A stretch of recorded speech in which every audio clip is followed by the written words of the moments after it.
All right, Hot Breathiverse, welcome back to another edition of Hot Breath Pro Talks, the comedy book series. I am your host, comedian Bo Johnson, and joining me yet again, my permanent co-host for this adventure. He is the godfather of Hot Breath, Mr. Joel Byers. What's goody pros? Hey, Bo. What is happening? How are you, sir? I am so jazzed about this. This Pro Talk series has been amazing. We've had so many amazing guests. And today's guest, he wrote the book that this is the only comedy book I've read cover to cover. I can transparently say, I've started some. This is the book that I've actually read cover to cover several times and learned so much about. And it's just such a thrill to have him join us. Honestly, I'm jazzed. I got my jazzy shirt on today. I'm ready. So to pull back the curtain a little bit, during this whole process, I'm the one that's been reading all of the books.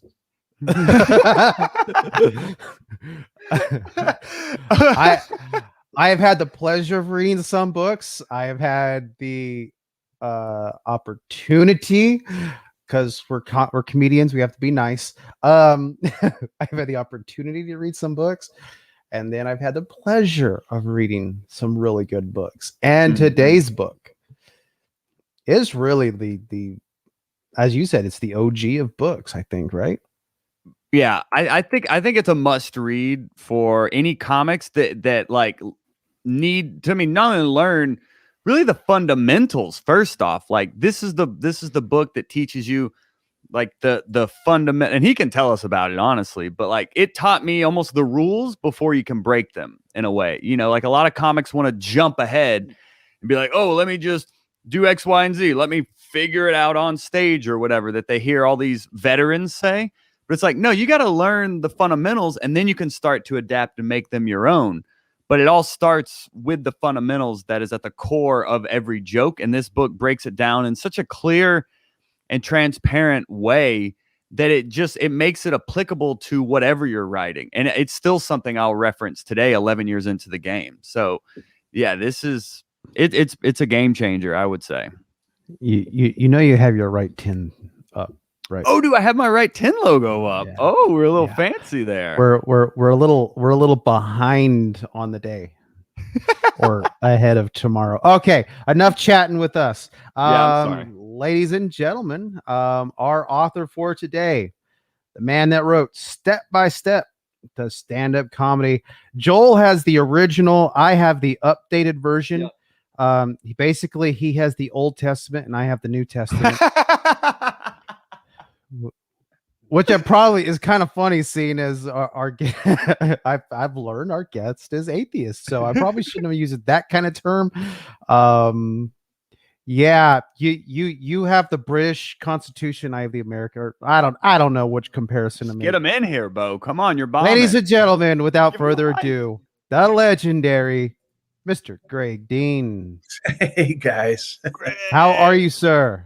I'm really good, really good. Just finished teaching a fundamentals class, and so and I was, I'm working with a whole new group of teachers, and they have to go through my certification because we're so clear and specific about everything that I teach that I have to teach them to teach those things. And as time goes on, they'll be able to teach other people to teach.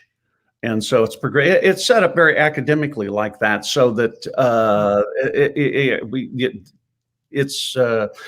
so that there's very specifics to teach. That's what it's about. It's not my opinion of things. It's I wrote an article one time about the difference between technique-oriented teaching and opinion-oriented teaching. Opinion-oriented teaching is, whatever the teacher's opinion is. I was on, the other day, somebody asked me about something, and I went, why are those people even saying that? It's just not even true. They don't have any background on. So you were talking about the book. It's funny. I got to get that first published, that original book, I got rejected 17 times. I started making a mobile that hung in my living room of all the pink slips. To have a sense of humor about how many times, people went, what are you doing with this? Just Wow. jokes in it. Somebody actually, I loved it. Somebody said, oh, it's a very technical book. And I said, yeah, it's a book of techniques. And people say, if you take out all that stuff, then just put in more jokes. I was like, well, then the point of the book would be completely lost. And so actually, I kind of had a real one of the few real growing up moments I had was when I finally, after all these rejections, I sat there one day and thought, people give me all this advice and I don't want to be inflexible. But then I thought about it and went, I wrote the book I wanted to write. This is the book I wanted to write. To break it down, say, oh, there are fundamentals. Okay, here's joke structure. Okay, here's different ways of writing jokes. Here's what I think you should be rehearsing in order to be able to connect to the audience more. And here's all this performing technique to connect with the audience, et cetera, and the techniques for tags, et cetera. All those things. Oh, here are the fundamentals that I think are really, really important. To try to set a standard for those fundamentals. And that's when I grew up and kind of went, well, I wrote the book I wanted to write. It's what I set out to write, and I did it. Now, if nobody wants it, nothing I can do. That's outside my control. So I'll just continue teaching it in my classes and selling it to people who want it online. And I did, and a couple of weeks later, I got a book deal. It's like one of those things where you kind of go, well, I did what I wanted to do. The rest is outside my control. Mm-hmm. Okay, just keep living and work on the next book, work on the next thing, whatever you're going to do. But I did what I wanted to do. And it took a lot of years, but I think people are finally catching on that there are really fundamentals to be taught. Mm-hmm. How many copies have you sold of this book? 500,000. 500,000. Yeah, because there's people in the comments saying this was the first book they read also. And so I'm sure it's a lot. Yeah. Actually, it's funny because I invented schools for teaching stand-up. There was a couple other people that kind of had a class here and there, but not a real complete school. That would be.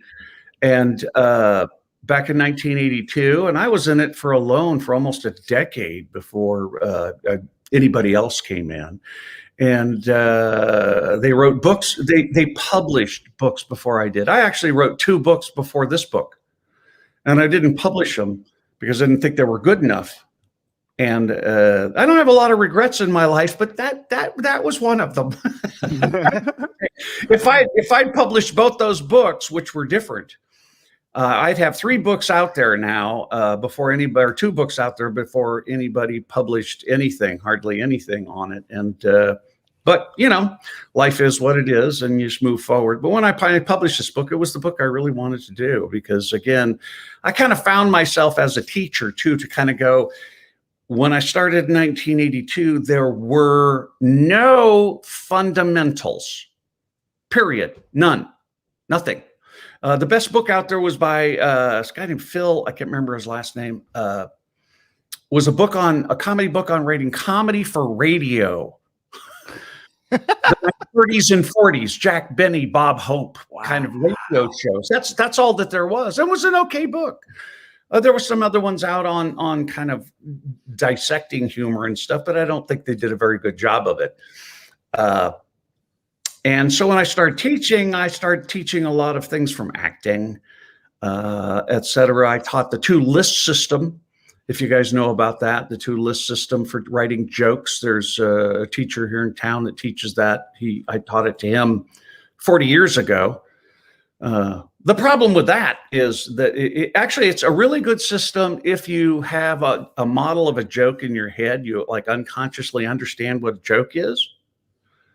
It's real simple. It's really good too. I mean, I use part of it from time to time, but what you do is you pick something like hospitals and you make a list, and then you pick something, give it a trait like it's torture, and you make a list. And step 3 is write jokes. Now, I sat down, used it, and I wrote a boatload of jokes. I thought, well, everybody's going to do this. So I taught it to my students, and half of my students, like me, sat down and wrote a boatload of jokes. And the other 50% went, I have no idea what you want me to do. What do you want me to do? I said, just write a joke. I don't know what a joke is. But you have to know what a joke is if you want to be funny. I don't know what a joke is. I don't know what you want me to do. And I went home and thought about that. And I was also teaching my opinion at the time, rewrite the joke this way and do this, do that. And I had one strong student who said, look, you're teaching me to do it your way. I don't want to do it your way. I want to do it my way. Teach me to do it my way. You're able to write jokes, rewrite jokes, put it together. Teach me what you're doing so I can do it my way. And I went home, and that was that's what happened on that one. I went home and went, oh my God, this guy's right. My sense of humor isn't better than anybody. That's just mine. And that's all that I'm teaching. I'm just saying, do it my way. I do it this way. Therefore, you have to do it that way too. And it was like revolutionary. So I went home, and this is where it all started. As I went home and said, well, if I'm going to teach people how to write jokes, I have to say, I went, well, then what's a joke? I mean, there's no definition out there. What's a joke? What is a joke? What is it? And that was the start of it. And I started studying and reading academic things. And finally, I found an article by a guy named Victor Raskin from Purdue University. He was a linguist. And he said, he had some theories finally on it. He was the first person. Since I've become good friends with him. Oh, that's cool. He's part of he was at the time the editor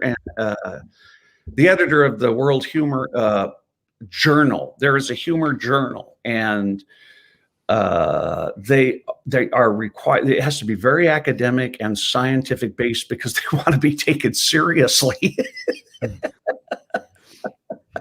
I mean, they are hardcore. They won't let me publish.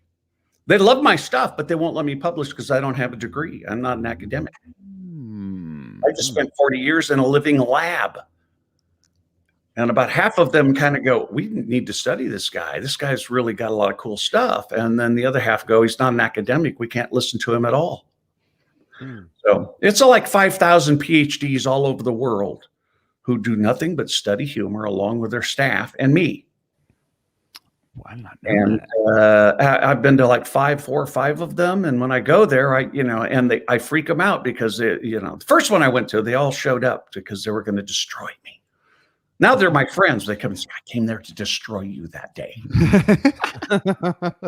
Right. And I showed them my model and then instantly taught them all how to write a joke. And they all went, wow. And then I showed them how joke structure is attained in storytelling. And they all went, whoa. And by the end, they almost gave me a standing ovation of applauding. And it was really, really good. So it was, and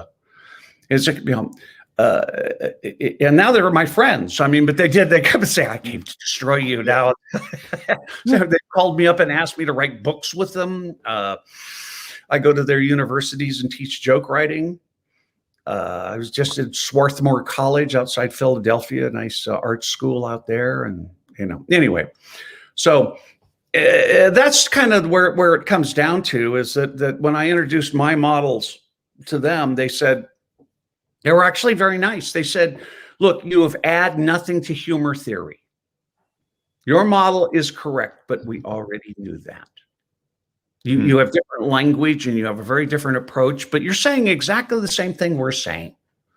We're saying, yes, this is what a joke is. Okay.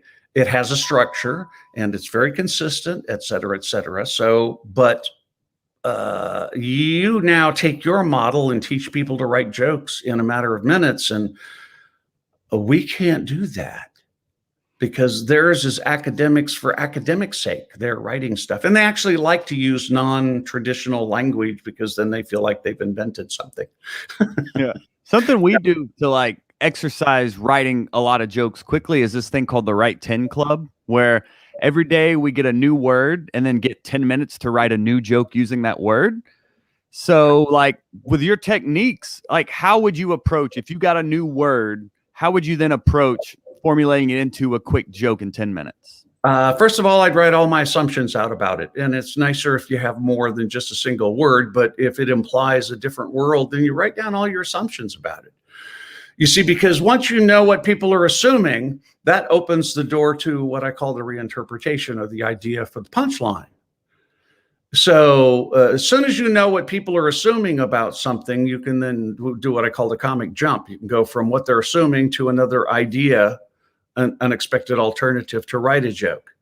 But it's a little more complicated. You really have to kind of understand my the joke diagram, we call it. I mean, it's really just a visual representation so I can show it to people, because there are 5 mechanisms that connect the first part and the second part of a joke.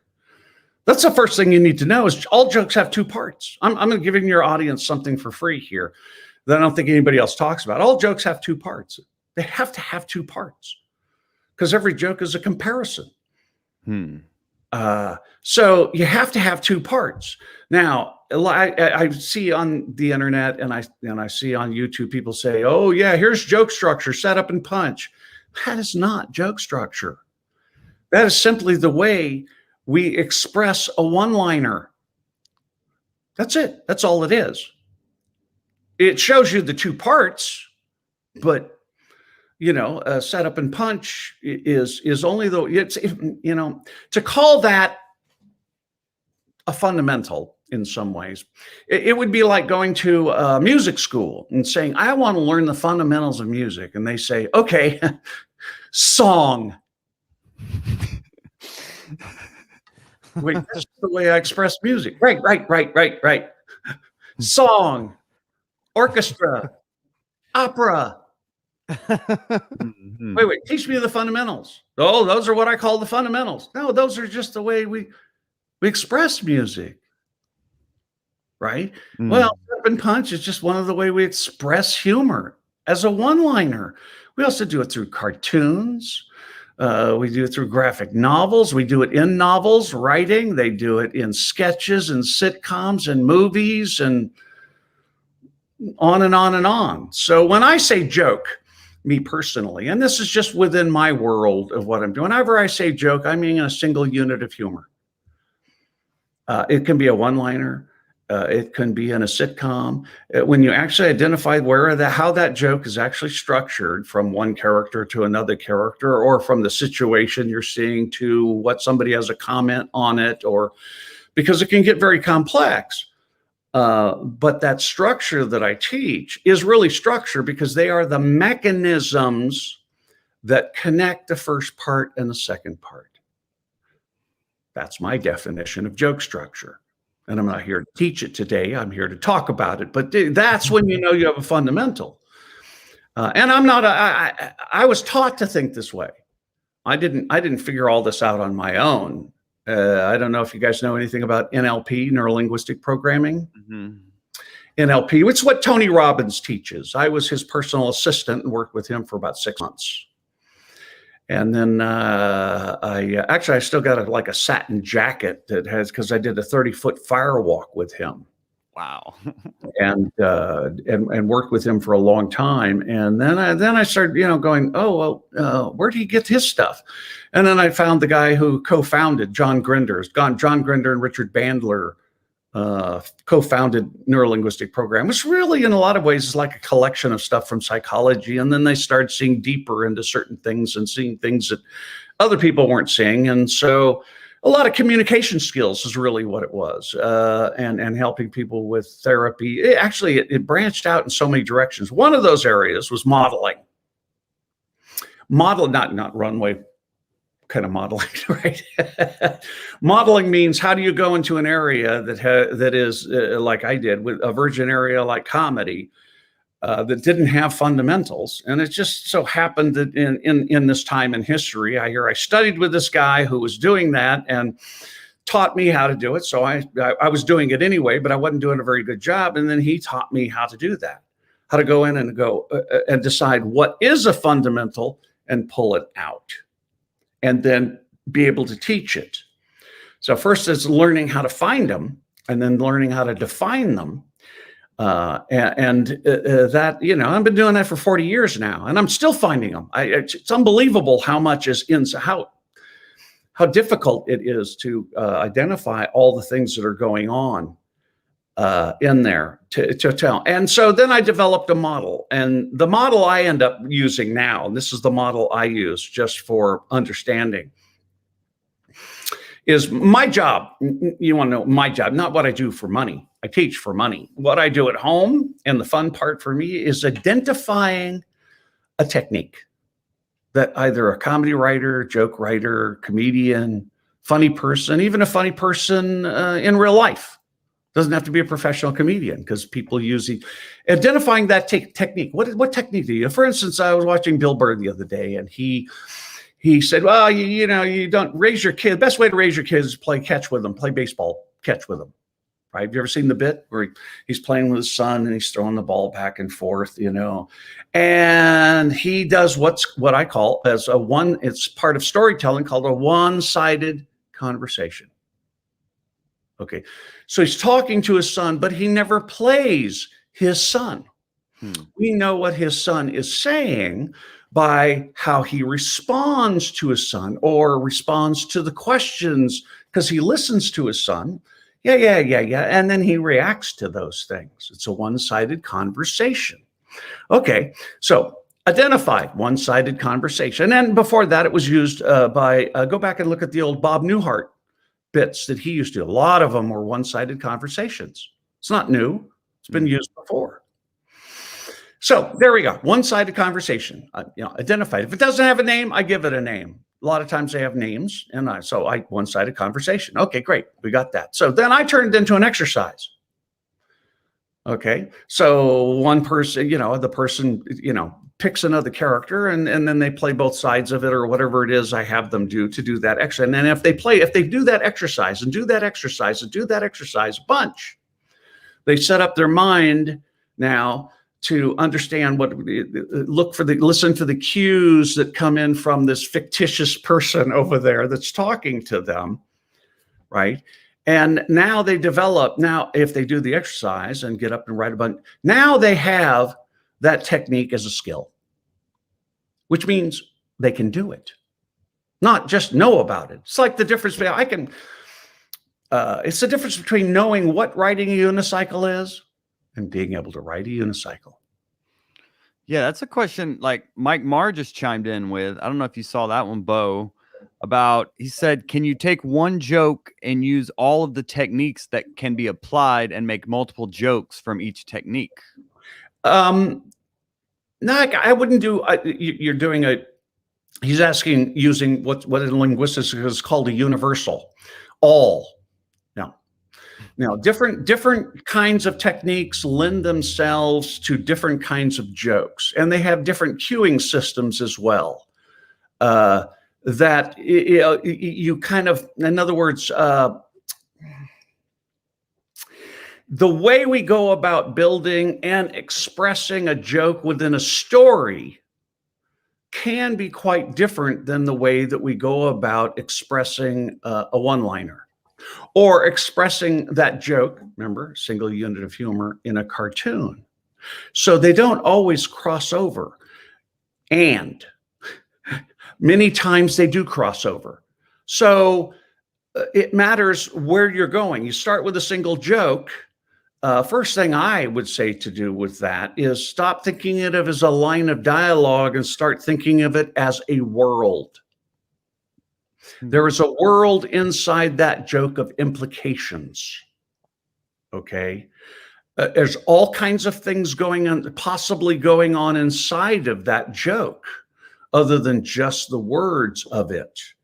So now you're starting to think of it as an experience, as a happening, as a moment, as a scene. I don't know, use your own words. I mean, because different people connect to that different ways.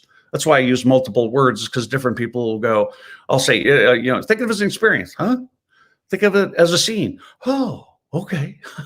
Think of it a little story. Think of it a little bit of moment in time, and whatever, because different people process differently. And so I'm looking for me, the meaning of communication is the response, not my intent. It's a response. I need to see the person go, oh, okay. Not, huh? And then blame them for not understanding. How do you create the world? How do you paint that picture? Okay, so let's just do that right now. Let's say something like, okay, I'll take one of my regular jokes that I'll use, and then I'll take you through some stuff because so if I say I drove through an exclusive neighborhood. Okay, I drove through an exclusive neighborhood. Now, here's the first thing you need to know about jokes, and this is what I learned from Victor Raskin. I talked about the first fundamental that I learned.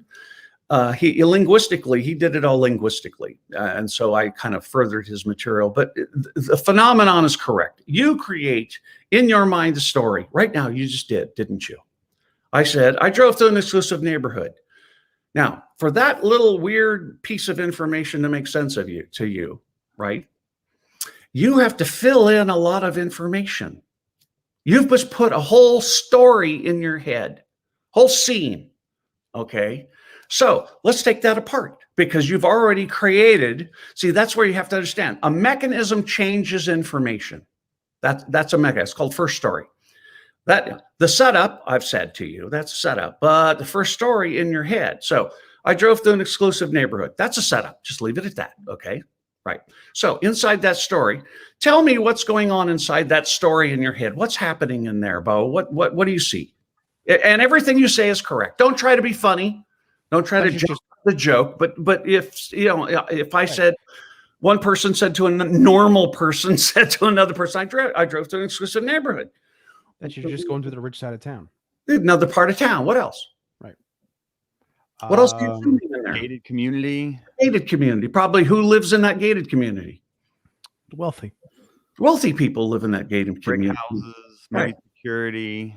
Right. There's some security guards, people like that, et cetera, et cetera. And let's even get more simple. Okay. What's the person driving? Mercedes. Bentley. A car? Okay. Yeah. Car. Yeah. Where are they driving? Street. Right. Yeah. Okay. So no. So I drove through. You're assuming a car. Who's driving? The person talking. Great. Are you starting to get all this? You starting to understand? Mm-hmm. Okay, it's a car. What does a car look like? Black car, leather interior. Wow, interesting. Okay, Bo. It's hey, cool. Look, red Ferrari with leather interior. We'll go with that. Nice, because you're in a rich neighborhood, right? Of course. Right. Now, all this is correct because you took my little sentence there, mm-hmm. right? And you filled in all this information so that this sentence made sense to you. Mm-hmm. Now, at this particular point, you probably both think you know what I mean, right? Do you think you know what I mean? I drove through an exclusive neighborhood. Mm-hmm. You think you've made a decision that's what I mean. That's important because that's a default for us. So let me show you what I mean by this, about structure and also here's another big thing. Jokes are a mental process. To get a joke is a mental process. It's not just something on words with a setup and pun. It's a whole mental process. I'm going to show you just a small part of this. Okay, all the things that you said. First of all, did I say I was driving a car? Mm-mm. No. Did I say I was on the streets? Mm-mm. No, I didn't. Did I say I was trying to get someplace else? No. Did I say it was a rich neighborhood? No. Did I say there were guards and gates and all that other stuff? Did I say that? Mm-mm. No, but you imagined all that. So I say something, a setup, and you fill in with making assumptions. You're assuming you know what I mean by all that. And so let's define an assumption. Assumption is believing something's true without proof. So basically, you've just made up a whole lie in your head. Now, we have to do that. As human beings, we try to go through the world without making assumptions. Every time you came up to a door, you'd have to figure out what it was. Mm-hmm. What is this thing? Oh my God. And then later, after you figure out, it's a hole in a wall, so I can get to another place. Oh my goodness. You'd continually have to look in the mirror to make sure you were still human. Okay. Right now, you're assuming your car is still where you left it, aren't you? Mm-hmm. Do you have proof? No. I just had somebody steal it.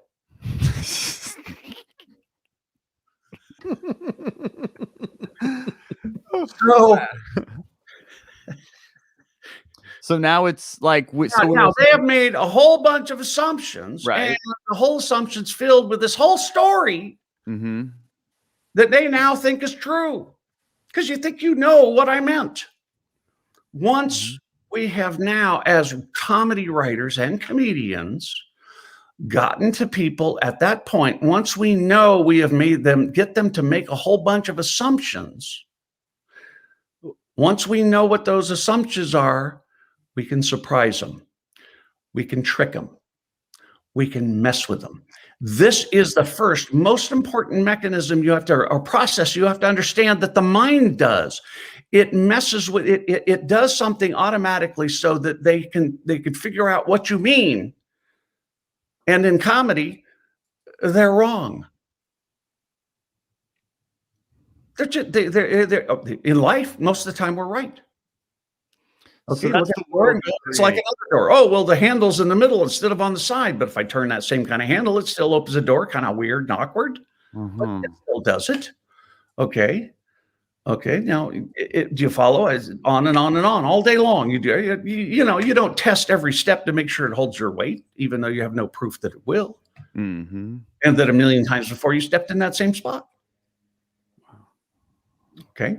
So we make these assumptions and build a story in our head. So we go, oh, we know what the comedian means. Now that's not until that point, because you hear expectation and surprise.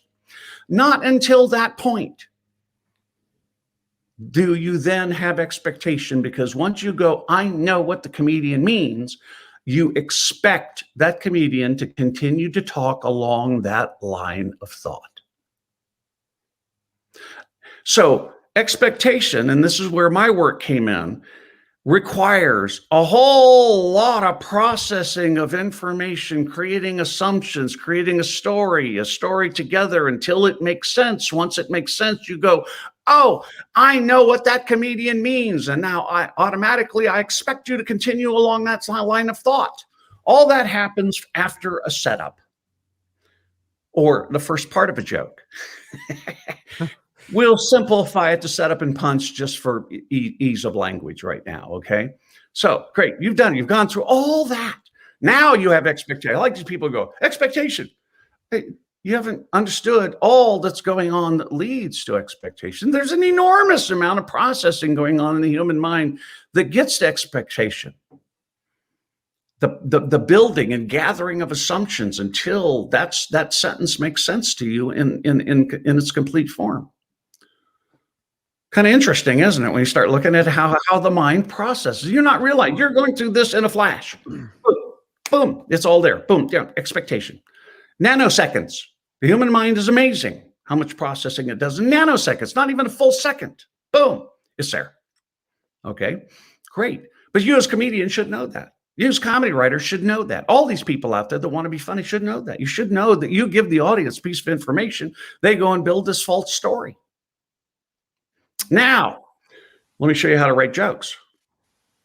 And this is where I shocked that whole society. I went, okay, so I said I drove through an exclusive neighborhood. You both assumed that you were driving a car, correct? Mm-hmm. Right. Mm-hmm. So in the setup, there is what I call an ambiguity that you can use now that could mean more than one thing. And then once we choose it, it becomes the connector. It becomes the thing in the middle that connects the two jokes. Not until you actually decide to write a joke from it. Okay. I know I'm being a little convoluted there, but so let's just take what made you think that there was a car involved? What in the setup? I drove through an exclusive neighborhood. Drove through. So probably just even drove. Mm-hmm. You drove. Great. Drove. So we're going to assume that's a car, right?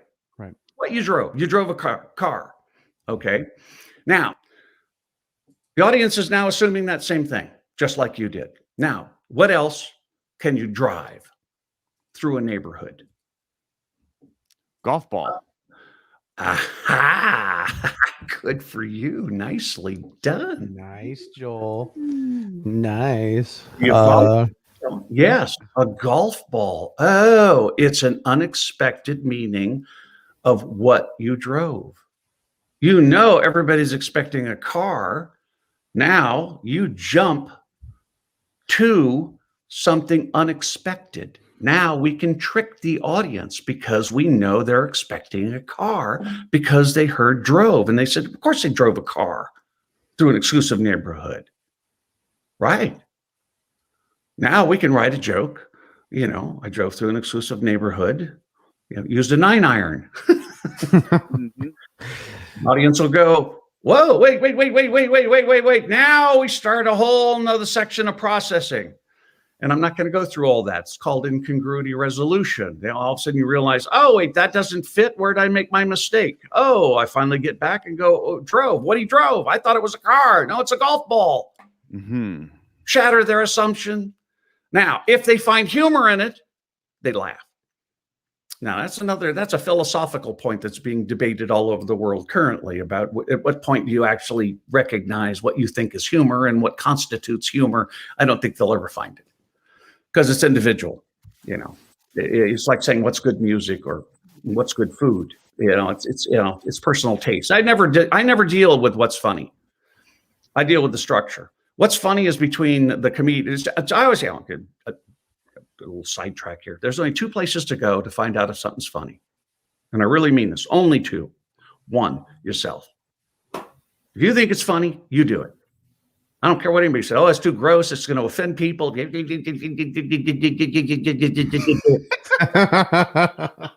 All right? Don't listen to them. You do it because you think it's funny. It's as simple as that. I think it's funny. Find out. Don't listen to anybody. The next place you go, to an audience. And a bunch of times, not just once. Funny is between the performer and themselves and the performer and an audience. That's it. Don't tell it to other comedians because what they'll do is they judge it. It took them, let's say, I got a good friend of mine. We have this argument all the time. Great joke writer, incredibly funny. I won't say his name. He's always, I know it's funny. No, you don't. Yes, I do. I know it's funny. No, you don't. Okay. You know, it took you 30 years to figure out what makes you funny, and that's what you're going to make other people adhere to. Okay.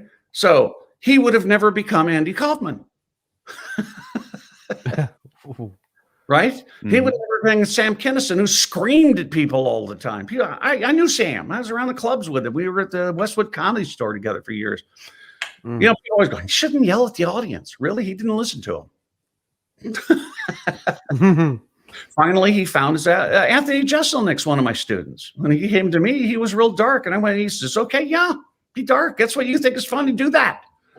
And then I talked to him, you know, about 10 years later, and he goes, I see you're really dark, dude. And he goes, I'm getting darker. Go for it. Go for it. See how far you can take it. He's really put it out there and stuff. So, okay, so we back up, and we know now you've made an assumption. Now you've written an idea for a joke. We haven't finished it, you know. We haven't done a punch, but punches have what I call comedy grammar. There's a bunch of ways you can write a punch improperly that'll screw up a good, well-structured, with the center of a joke is a good idea. You got a good idea.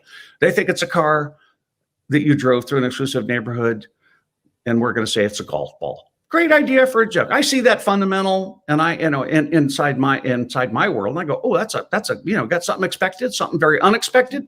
Good idea for a joke. I don't know if it's going to be funny. That's between the performer and himself and the performer and the audience. I don't put that opinion out there because I can discourage people. Because people think, oh, he's an expert. That's what's wrong with teachers. They're telling you what they think is funny. It's wrong. I'm sorry. It's wrong. They should never do that because people then take their word for it. And I don't know how any human being, and again, I don't believe in ESP, period. Not at all. So, but I don't know how any human being can know what a group of strangers in an unknown venue, in an unknown demographic, in an unknown environment what those people are going to laugh at? I don't know, because I'm not there. The only way I can figure it out is I have to be there, reading the audience, noticing the situation. What are the obstacles? Is it blah, blah, blah? Are they rowdy? Are they listening?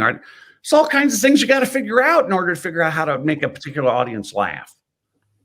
You know, you can't decide that. A teacher can't decide that in a classroom, because I can't tell you how many times people have come in my classroom and they say, I got an idea. I said, put it up. They put it up, you know, and I don't think it's funny. I don't think it's, I don't like it.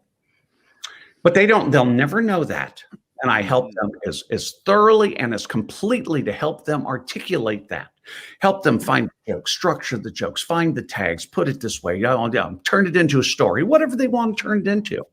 And I work as hard for them as anybody else. Then we'll go to the improv, the Hollywood Improv, and do a show. And they'll get up and they'll crush with that bit.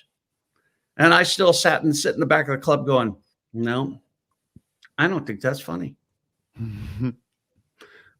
But it's in my showcase and it's in my classroom, and I have not discouraged that person because I didn't like it. It doesn't have anything to do with me. I'm there to help people articulate their sense of humor, not mine.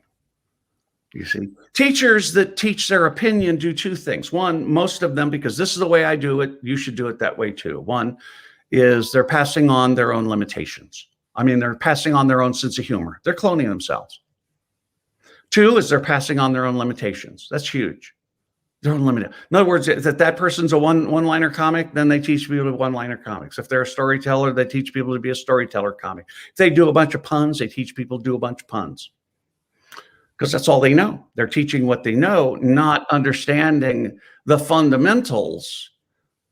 Okay, and that's why I spent 40 years trying to figure those out, put some of them in that book. There are, since 2000, when I first wrote the book, I've got more actually that I teach in my advanced classes that I haven't been able to have time to put it into a book yet, partially written, bits and pieces of it. So, you know, and then the pandemic comes along, and, you know, I'm spending all my time, you know, trying to build a business online, and in a couple of months, that's going to end. Maybe it's going to go back to IRL in real life. So, and that business was going great anyway. It was fine. That'll really pick back up again. But I'd like to keep this business going because I'd like to reach out to the rest of the world. So let me go back up again to assumptions. Build the start. I know I go around. So you said one of the other assumptions was I drove through. Right. And where were they when they drove through? Which side of town? On the streets. Yep. On the streets. Oh, okay. That's what they're assuming. Okay. What made you think that? What's the ambiguity? Drove through. Okay. In an exclusive ed neighborhood, what else could you drive through? Or where else could you drive through? Fast food. The what? You can go right through the houses themselves. Thank you, Bo. This is your turn. Sorry. I got excited there. I'm sorry. Joel's just in the moment. That's okay. And a drive-through would work as well. There's another alternative there. Okay, so you're driving through. We think you're driving on the streets, and now we can write a joke. There's the jump. They're driving on the streets. They drove through. Drove through what? Drove through the houses. Now we write that into a punch. I drove through an exclusive neighborhood, parked in some guy's kitchen. Mm-hmm. You said a punch is like very particular. Like, so is it you like example of the driving golf ball was you said a 9-iron, and then you're like parking in the kitchen. Do you just like a bunch of assumptions? Do you create a bunch of punchlines and then just pick what your instinct tells you? No, there's a process. There is you go through a process of building what I call a second story. What's the story you're going to put it into? Because there's a lot of ways to drive. You could drive through the gates, right? Mm-hmm. You could drive through, you know, some other part of the house. You could drive through several houses. You could drive through their gardens. You know, anything but the streets. You know, you could drive through their grandmother. I don't know. It's up to you. Anything that's unexpected is an idea for a joke. Huh. Okay. So now you've got choices, don't you? And that's my joke writing system. Let's write some reinterpretations. What are some other ideas? What else could you drive through? Could drive through a drive-through. Is there humor in there? I don't know. We'll find out. Okay, let's go to another one. I'll just show you how simple this is. Okay, exclusive neighborhood. You assumed that it was what? Rich. Rich. Yeah. Right? Rich. The rich neighborhood. What's another kind of an exclusive neighborhood? Now use your imagination, my friends. Now open up that brain of yours and stop thinking rich, normal, regular neighborhoods. What is a neighborhood? A neighborhood is an aggregate of the same.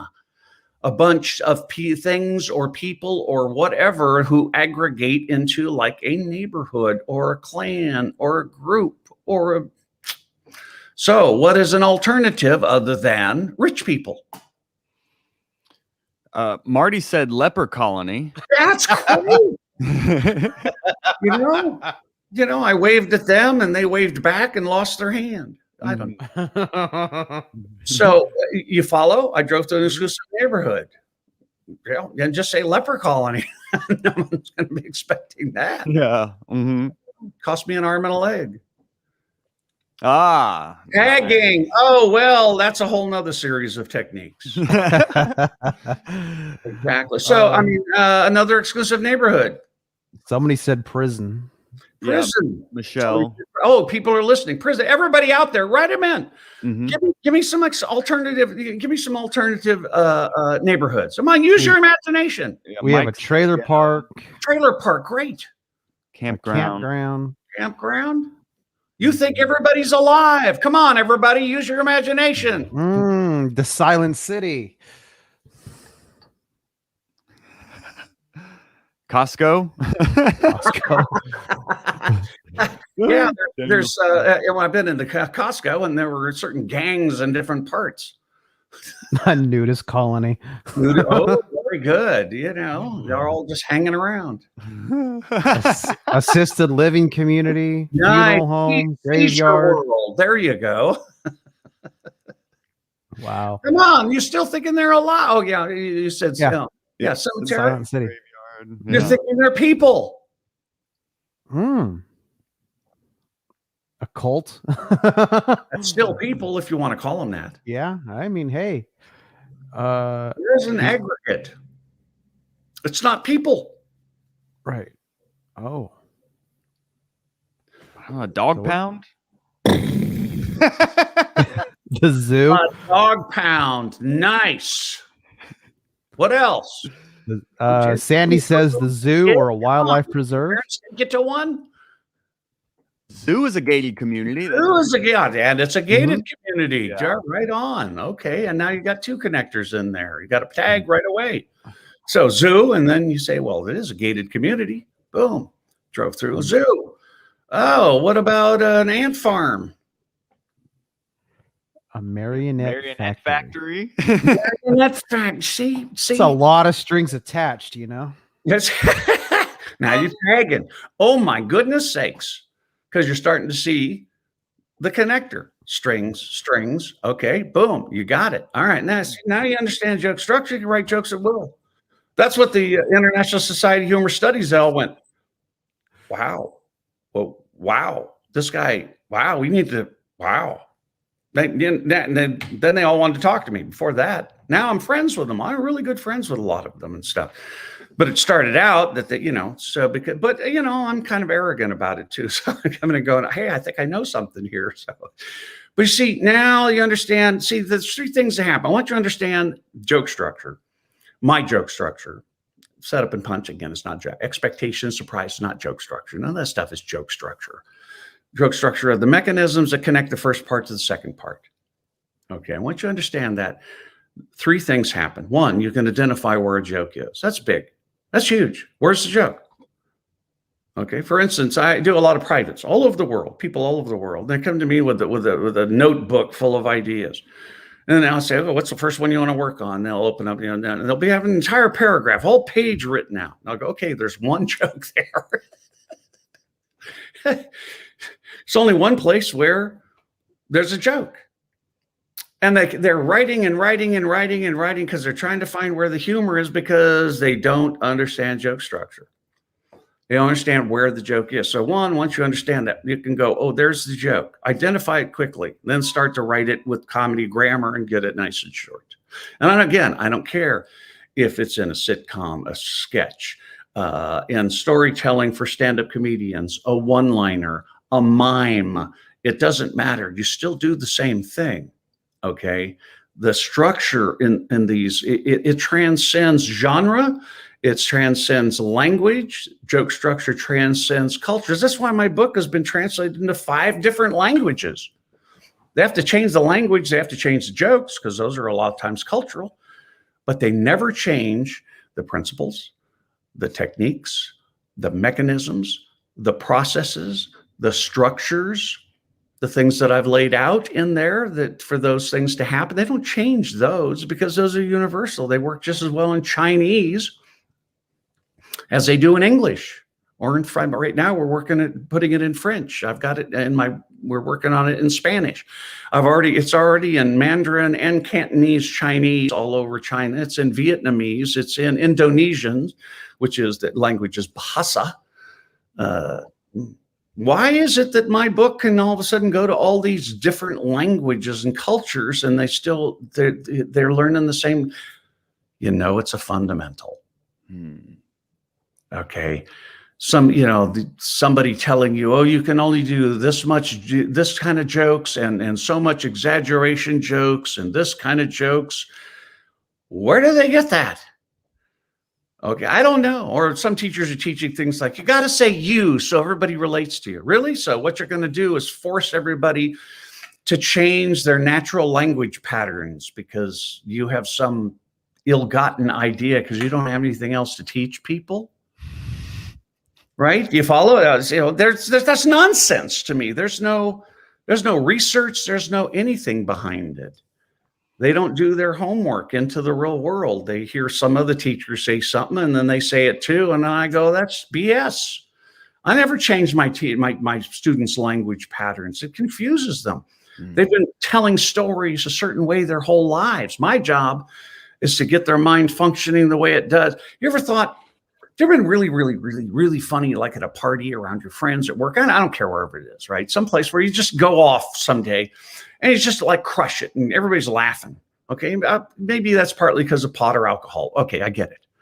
Okay. So, but first of all, let's look at that. First of all, did you memorize the words of that story?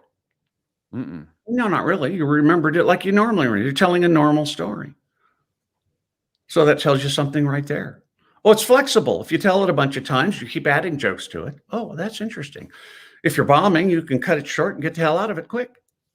Oh, that tells you something about it. Wow, that's the way you've been telling stories your whole life. And then people come and practice jokes so that they start to perform unnaturally. And I'm not going to teach that to you today. That's what you pay for in my classes. That's a big part, is how do I help you around that? Because my job, I think, as a fundamentals teacher, is to teach you a lot of good technique. And now all that good technique leads to one outcome: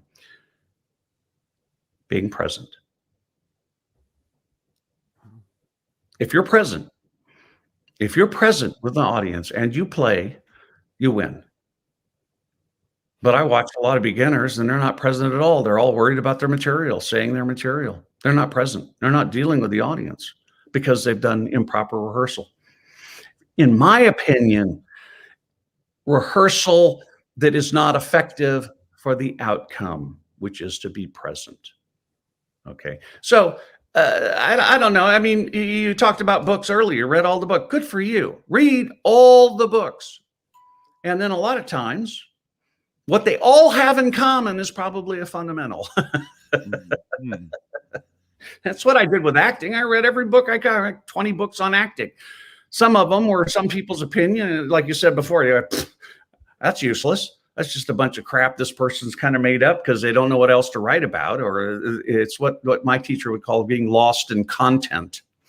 They're so into the content, they think they've made up something, and it's useless. You have to have a process. And then if you study how to develop a process, and there are books out there on that as well, because all the stuff that I do, they hide this very important information on this thing called the internet.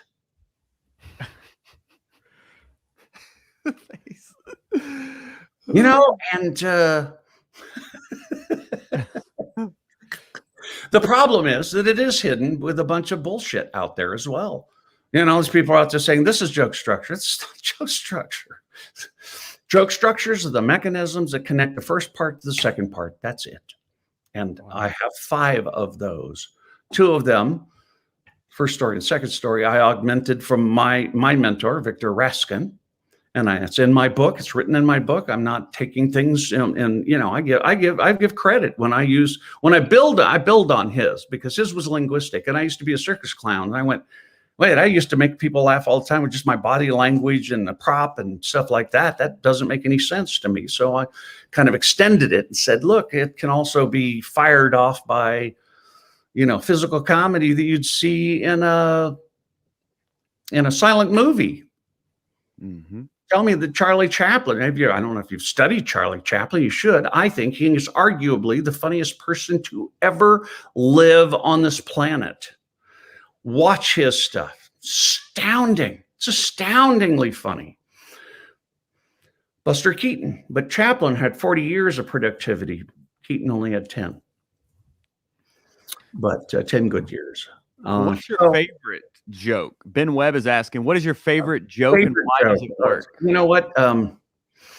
There's a whole bunch of them. I think the one lately that cracks me up is that my girlfriend has the tattoo of a seashell on her inner thigh. And if you put your ear right up against it, you can smell the ocean.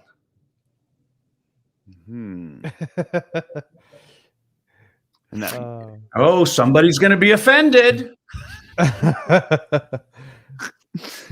Favorite jokes? I don't know. Some of them a gay student wrote. I always loved this joke. He said, people keep wondering why gays are such good dressers. You spend 20 years in the closet. Great.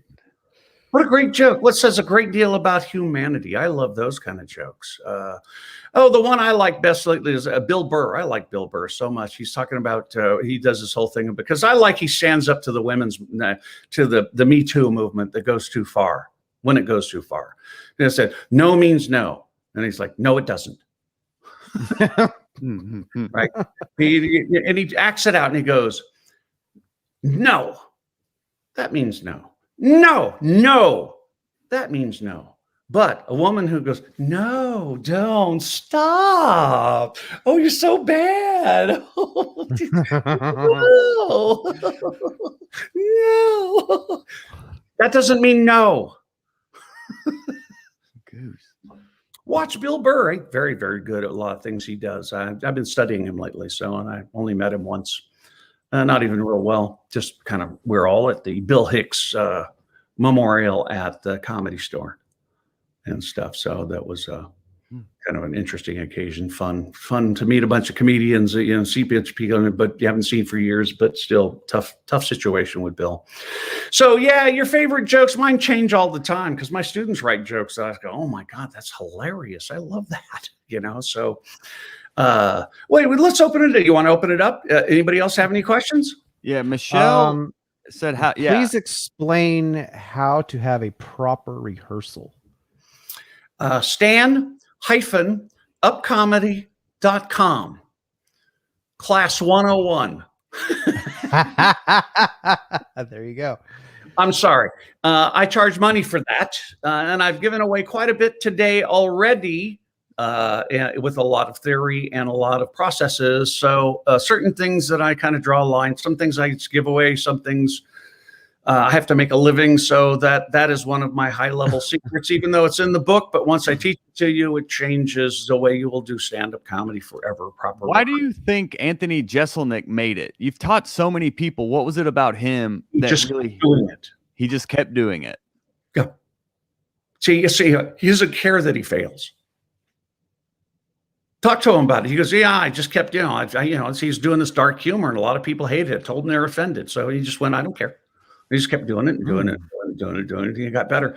Also, I think one of the reasons is that he, I have a hard time rewriting his jokes. I don't rewrite his jokes. Other people, I'll rewrite their jokes right away. I was, oh man, there's all kinds of stuff in there. He shouldn't. Anthony doesn't. Anthony writes some of the most. If you want you to learn my joke structure, once you understand how to use those mechanisms and write a joke, and then go study Anthony's jokes, he does what I taught him perfectly. Wow. Perfectly formed jokes. Now, for years, my only further hope for him was he would start doing storytelling, because I talked with him about it. He said, no, I don't do storytelling like you taught me. I found one-liners. I follow them. I'm doing one-liners. I go, okay. He knows that there was storytelling stuff that I taught him, but for years he wanted to do one-line. Now his latest stuff, this stuff about dropping babies and all that, now he's storytelling, and he's doing it perfectly as well. He's staging them the way that I taught him. He's doing characters that are real people the way that I taught him, etc. The way he presents, how he, the structure, because structuring how you present the first part and the second part are different. The structure is the same, but the presentation is different. It's not a setup and a punch anymore. Okay. And he does that perfectly. And I also taught him how to tag, and he tags perfectly. A lot of people write tags and they don't understand those have to be jokes too. They have exactly the same structure. Okay. Sometimes you can get a laugh out of a tag just by saying something. But to me, that's a cue that if you had a real joke there, okay, it would because the audience is laughing and they want to laugh more. And even if you say, well, that's true, they'll laugh even more because they want to have another release. It was so funny. Well, to me, that's a cue for a place to start putting your tags. That's a cue. Go and write a real joke there, and you'll get a scream instead of another laugh, because the audience wants that extra pop up to the next level, and a pop up and a pop up and a pop up. But if you just say random stuff, you'll get a laugh that's probably there, but less. I want more. Punchline, tag, louder, tag, tag, tag, tag, not punch. Insipid tag, insipid tag, insipid tag. It goes down. I want to go up. Want it louder, bigger, longer. And you can do that if you actually write a joke there, because that's, to me, that's screaming for a hole to put a joke, to make a tag a real joke, and then it will get a much bigger laugh, because they're laughing in rhythm because they want to laugh more. So to me, that's just, I've got a video out on that, talks about, where do you put tags? Listen, watch people, watch comedians, and go, oh, he didn't say a particular joke there, but got a good big laugh. I got a laugh after the punch. If it was a real joke there, it would have gotten a scream. It's right there. It's primed. Okay. And then they don't know that's the play. But if you study with a teacher like me, I'll go, oh, whoa, whoa, whoa, whoa, whoa. Right there. Let's form a joke right there. You're saying something stupid here. You're just saying something. Now turn that into a joke right there. Scream. Let's turn that next one into a joke. Scream. Oh, watch Patton Oswalt. Watch him tag, tag, tag, tag, tag. Watch Gary Shandling tag, tag, tag, tag, tag, tag, tag. They're so good at it. One after another, because they know how to write a joke after the punch. The tags are jokes. They're just structured the same thing as any other joke. They just don't have a new setup. And they have structure too. And when you adhere to those things, you can, now you're crafting a show. You learn the fundamentals, you craft the show, you craft it. People watch, my wife is Gayla Johnson. You guys can look her up on Gayla Johnson. She also teaches for me as well. And watch her shows. They're crafted so well. And people look at her and say, oh, she's just naturally funny. I met her in my school. She came and took my classes. And then I don't date my students. So once she ran out of money, I asked her out. And ever since, I've been paying. And we're a mixed couple, which is unusual in Hollywood, a man and a woman. Mhm. Mhm. So that she's African American, and so I'm very nice to her because you don't want to piss off a black woman, because when she starts doing this, she ain't going to be doing this. Well, do you have any like closing advice, favorite comedy tip, or anything you could? Yeah, here you go, everybody. Steal techniques, not jokes. Watch Bill Burr and go, oh, he's doing a one-sided conversation. Oh, look at this person. What are they doing? Oh, look at that joke. Oh, look what they did. Oh, that person had a non-verbal punchline, or they had a sound punchline, or, Bo Burnham does a lot of jokes that are not traditional things. Carrot Top, I know, but you go and look and note it. Study him. Doesn't mean you got to be him or that you're going to have his style. Okay, well, first of all, he's one of the highest paid comedians around, because his show 6-year-olds can enjoy and 96-year-olds can enjoy because it's clean. Right. Say what you want, one way or another. I don't care. This guy has done a really great job of doing what he's doing. Not my favorite style of humor. Okay, but neither was Andy Kaufman for me. I mean, I was around Andy Kaufman, and he was great. He was a unique comedian, but he also had some issues. So did Robin. Had his demons. I knew Robin pretty well as well. I was around him a lot. We go back to the Holy City Zoo in San Francisco, for God's sakes. A little hole in the wall who came out of there? Dana Carvey and the Bulldog. I can't think of his name right now. Why can't I think of his name? Anyway, a bunch of people came out of that whole era at that particular time. So anyway, yes, advice: steal techniques. Notice what other comedians are doing. Study them and go, oh, look at that technique. Now let me do that with my sense of humor. Let me do that with my material.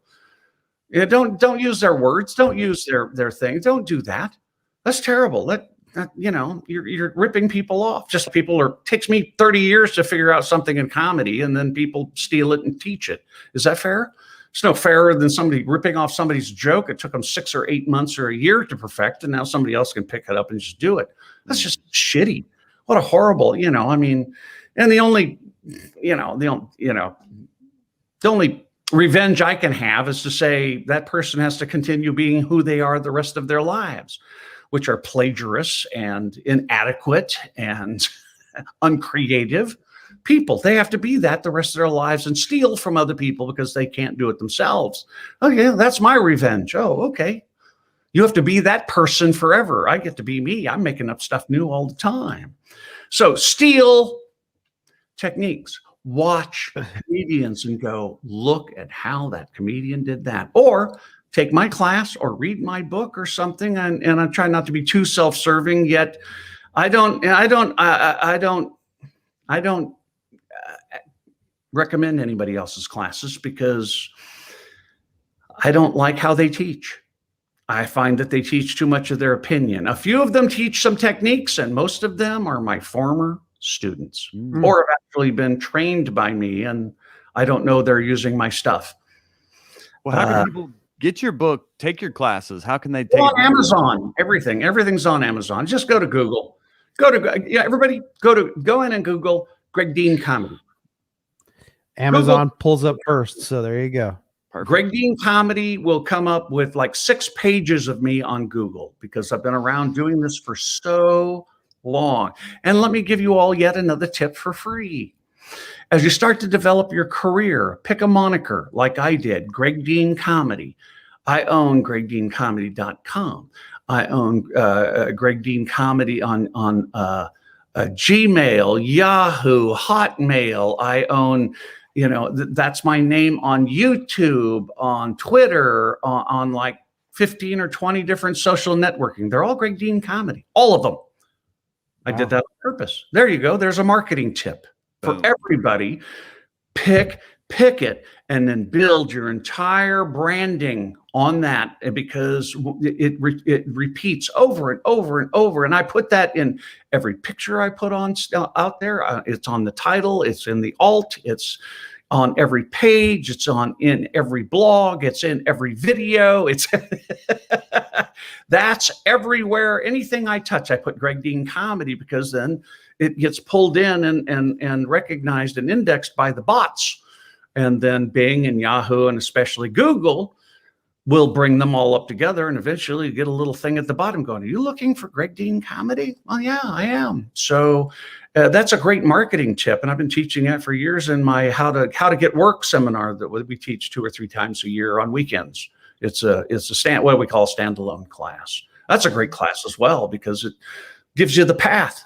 There's a particular path for getting work and all. So there's your big tips. Two of them. One, do a moniker, steal techniques, and write original material, and keep it clean if you can, because your first big break will come from network television. Boom. Wow. Greg Dean, everyone. Yeah, Thank you so much. You so much, Greg. You guys are welcome. This has been very amazing. My pleasure. I enjoyed Scratched it. the surface. Barely scratched the surface. So much good stuff. Yeah, thanks for taking the time to do this, Greg, and thanks for everyone that watched this live as well. Yeah. Call me back when you got some more questions and got more people that want to ask questions. I'm available to the public. My job is to be of service. It really is, to help people learn how to, and more quickly get to their funny bone, and articulate their own sense of humor. That's my job. That's what I do. I smell a part 2 to this interview. I'm glad it's not number 2. So No, it's not a number 2. okay, thank you. That's driving through the porta potties. So Yeah, Oh, the nice. exclusive Wow, neighborhood of exclusive porta potties. neighborhood going here again. Okay. There you go. All right, let's land this plane. Greg, thank you so much for joining us. Joel, it's always wonderful. Always a and pleasure, my friend. And to all of Hot Breath. Bye. Bye. My pleasure.